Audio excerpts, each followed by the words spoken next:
Let's inspire Bihar अभियान के तहत आईपीएस विकास वैभव हिसुआ स्थित सम्राट अशोक भवन पहुंचे, जहां आयोजित कार्यक्रम को उन्होंने संबोधित किया। आईजी विकास वैभव ने युवाओं को संबोधित करते हुए कहा कि युवाओं को प्रेरित करें और विकसित बिहार बनाएं। हम सबों को आज आत्मचिंतन कर अपने पूर्वजों और बिहार के धरोहरों के बारे में सोचने की जरूरत है। युवा शक्ति अपनी ऊर्जा को संघर्ष में नहीं बल्कि सेवा और सहयोग में लगाए। जाति धर्म से ऊपर उठकर एक समाज दूसरे समाज को सहयोग और जागरूक करके ही हम समाज और बिहार को आगे बढ़ा सकते हैं। शिक्षा, समता और उद्यमिता के लिए बिहार को जागरूक करना बहुत ही जरूरी है, तभी अपनी शक्ति का एहसास होगा। गृह विभाग के विशेष सचिव सह आईजी विकास वैभव ने हिसुआ के सम्राट अशोक भवन में लेट्स इंस्पायर बिहार मुहिम की ओर से आयोजित युवा संवाद कार्यक्रम में अपना विचार रख रहे थे। उन्होंने कहा कि इस मुहिम का मुख्य उद्देश्य अपने बिहार के गौरव के बारे में नई पीढ़ी को बताना है। इस कार्यक्रम में प्रोजेक्ट कन्या इंटर विद्यालय की संगीत शिक्षिका निशा कुमारी ने अपने छात्राओं को साथ मनमोहक सांस्कृतिक कार्यक्रम की शुरुआत कर इस अभियान की शुरुआत की।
युवा संवाद कार्यक्रम में यहाँ मंच पर उपस्थित औरंगाबाद जिले से आए प्रमुख समाज सेवी नव कुमार सिंह जी, नवादा की शिक्षिका आदरणीय श्रीमती पुष्पा जी, प्रमुख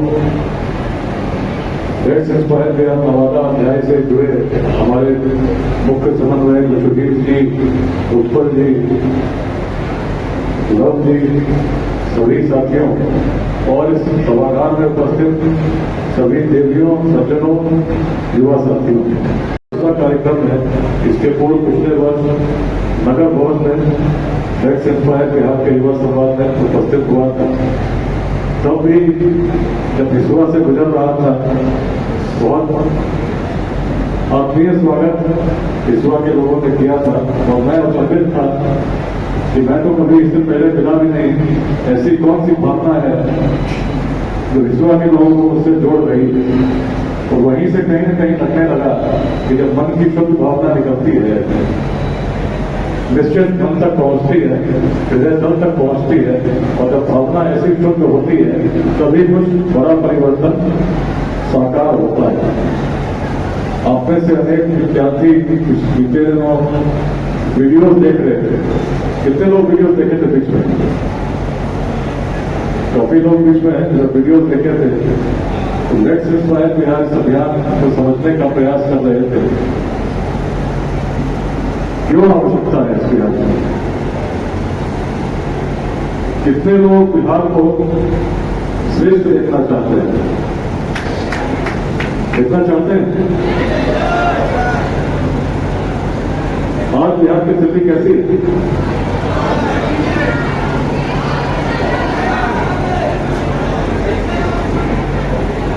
वैसी चलती रही तो भविष्य कैसा होगा? कैसा होगा? क्या होना चाहिए? कैसे बदलेगा बिहार? कौन बदलेगा बिहार? कहीं कोई दूसरे जगह से आएगा, अचानक कुछ कर देगा, बिहार बदल जाएगा क्या? कैसे बदलता है? सबसे पहले मैं मगध की भूमि को नमन करता हूँ, जिसमें सृजन की क्षमता थी, उस प्राचीन काल में थी जब आज के जैसे रोड नहीं थी, टेक्नोलॉजी नहीं थी, सूचना के तंत्र नहीं थे, लेकिन इस मगध की क्षमता ऐसी थी कि अफगानिस्तान के पार तक, हिमालय के उत्तर तक, दक्षिण में सागर तक और पूर्वोत्तर के पार तक हम शासन करते थे।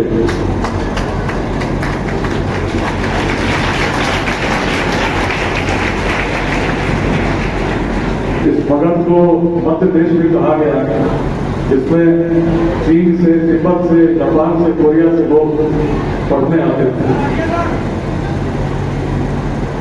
क्या बात थी तो मगध वैसा कर सकी।